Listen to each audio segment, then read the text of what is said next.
বহু কোটি টাকার প্রতারণা করেছেন মেসি। বিশ্ব ফুটবলের মহাতারকা লিওনেল মেসিকে ঘিরে চাঞ্চল্যকর অভিযোগ সামনে এসেছে। চুক্তি ভঙ্গ এবং আর্থিক প্রতারণার অভিযোগে তার বিরুদ্ধে মামলা দায়ের হয়েছে বলে আন্তর্জাতিক সংবাদ মাধ্যম সূত্রে জানা গেছে। অভিযোগের পরিমাণ বহু কোটি টাকার, যা ফুটবল মহলে ব্যাপক আলোড়ন সৃষ্টি করেছে। অভিযোগ অনুযায়ী একটি বাণিজ্যিক চুক্তি বা প্রচারমূলক সমঝোতা রক্ষা না করার ফলে এই বিতর্কের সূত্রপাত। অভিযোগকারী পক্ষের দাবি, নির্ধারিত শর্ত পূরণ না করায় তাদের বড় আর্থিক ক্ষতির সম্মুখীন হতে হয়েছে। আমরা এই নিয়ে বিস্তারিত জানবো। আমাদের সাথে টেলিফোনে যুক্ত হয়ে গেছেন আমাদের প্রতিনিধি বিশ্বজিৎ দেব। জানবো তোমার কাছ থেকে বিস্তারিত কি আপডেট রয়েছে এই মুহূর্তে তোমার কাছে। দেখো, বিশ্ব ফুটবলের যে রাজপুত্র যাকে বলা হয় সে হচ্ছে লিওনেল মেসি। আসন্ন ফুটবল বিশ্বকাপকে আর্জেন্টিনার জার্সিতে লিওনেল মেসির শেষ বড় মঞ্চ হিসেবে দেওয়া হচ্ছে। গতবারই তার নেতৃত্বে বিশ্ব চ্যাম্পিয়ন হয়েছিল আর্জেন্টিনা। এবার লাস্ট ডান্সের অপেক্ষায় ভক্তরা। তবে বিশ্বকাপের আগে আগে মাঠের বাইরের বিতর্কে জড়িয়ে পড়লো মেসির নাম। 7 মিলিয়ন মার্কিন ডলার, যা ভারতীয় টাকায় 65,30,47,500 টাকার চুক্তি ভঙ্গের অভিযোগ মেসির বিরুদ্ধে, এবং এর জন্য তার বিরুদ্ধে করা হয়েছে মামলা দায়ের হয়েছে মায়ামির এক ইভেন্ট প্রমোটার ভিউ মিউজিক গ্রুপের পক্ষ থেকে।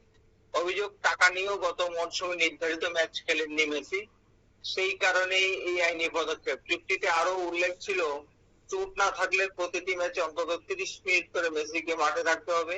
ম্যাচ দুইটি ভেনেজুয়েলা এবং পুয়ের্তো রিকোর বিপক্ষে হওয়ার কথা ছিল। এই কারণেই তার বিরুদ্ধে প্রতারণা ও চুক্তি ভঙ্গের অভিযোগ আনা হয়েছে আদালতে। এর আগে একই ধরনের অভিযোগ তুলেছেন কেরলের ক্রীড়ামন্ত্রী। মায়ামি ডেড কাউন্টি সার্কিট কোর্টে গত মাসে আর্জেন্টাইন ফুটবল অ্যাসোসিয়েশন এবং লিওনেল মেসির বিরুদ্ধে মামলা করেছে ভিউ মিউজিক গ্রুপের এক ইভেন্ট সংস্থা। অভিযোগ, 2025 সালের অক্টোবর মাসে ভেনেজুয়েলা এবং পুয়ের্তো রিকোর বিরুদ্ধে আর্জেন্টিনা দুটি প্রীতি ম্যাচ আয়োজন প্রচারের একচেটিয়া সত্ত্ব দেওয়া হয়েছিল ওই সংস্থাকে। চুক্তি অনুযায়ী টিকিট বিক্রি, সম্প্রচার এবং স্পন্সরশিপ থেকে বড় অঙ্কের টাকা আয় হওয়ার কথা ছিল তাদের। তবে 10 অক্টোবর ভেনেজুয়েলার বিপক্ষে ম্যাচে মেসি খেলেননি। এরপরের দিনই তিনি ইন্টার মায়ামির হয়ে মাঠে নেমে 2টি গোল করেন। ফলে চোটের বিষয়টি নিয়ে প্রশ্ন ওঠে। অন্যদিকে 14 অক্টোবর পুয়ের্তো রিকোর বিপক্ষে ম্যাচে খেলেননি মেসি।